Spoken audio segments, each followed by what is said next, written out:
അങ്ങനെ പളനിയിലെത്തി നടന്നു കയറാനായിട്ടുള്ള എൻട്രൻസിൻ്റെ അവിടെ എത്തിയിട്ടുണ്ട്. ആറുപടയ വീട്ടിലെ മൂന്നാമത്തെ അമ്പലമായ പഴനി ടെമ്പിളിലാണ് എത്തിയിരിക്കുന്നത്. അപ്പം ഞങ്ങളിവിടെ കാറിനാണ് വന്നത്. അപ്പം ഇവിടെ എത്താനായിട്ട് നിയറസ്റ്റ് റെയിൽവേ സ്റ്റേഷൻ എന്ന് പറയുന്നത് കോയമ്പത്തൂരും അതല്ലെങ്കിൽ ഡിണ്ടിഗലും. കോയമ്പത്തൂരിൽ നിന്ന് ഏകദേശം 105 കിലോമീറ്റർ ദൂരമുണ്ട്. അപ്പം കോയമ്പത്തൂരിൽ നിന്ന് നിങ്ങൾക്ക് ആവശ്യം പോലെ ബസ് അവൈലബിൾ ആണ്.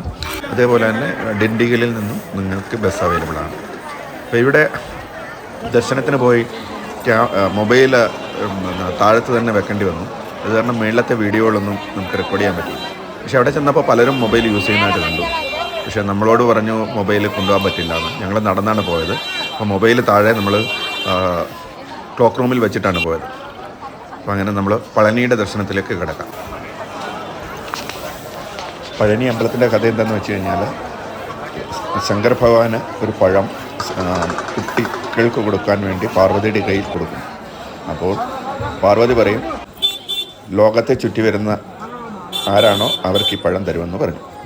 അപ്പം മുരുകൻ തൻ്റെ മയിൽവാഹനത്തിൽ ലോകം ചുറ്റാനായിട്ട് പോയി. പക്ഷേ ഗണേശൻ ബുദ്ധിമാനായതിനാൽ ഗണപതി ഭഗവാൻ നേരെ രണ്ടുപേരെയും അച്ഛനെയും അമ്മയും ചുറ്റിയതിന് ശേഷം പഴം കൈക്കലാക്കി.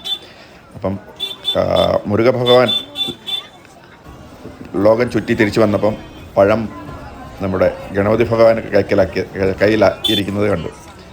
അങ്ങനെ മുരുകൻ ദേഷ്യപ്പെട്ട് വീട്ടിൽ നിന്ന് ഇറങ്ങി വന്നിരുന്ന സ്ഥലമാണ് പഴനി എന്ന് പറയുന്നത്. അങ്ങനെയാണ് ഇതിൻ്റെ ഒരു കഥ. ഇവിടെ നടന്നു പോകാം. അതുകൂടാതെ ട്രെയിൻ മാതിരി ഒരെണ്ണമുണ്ട്, പിന്നെ വിഞ്ചെന്ന് പറയും. അങ്ങനെ ഞങ്ങൾ നടന്നാണ് പോയത്.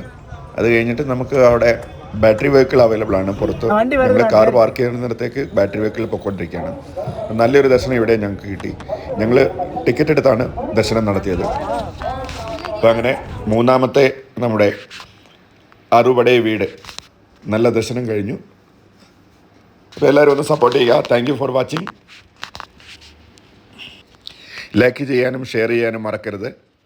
വീണ്ടും ഒരു വീഡിയോയുമായി വീണ്ടും കാണും വരെ നമസ്കാരം. Bye bye. പഴനിയിൽ നിന്നും മധുമോഹൻ. Bye bye.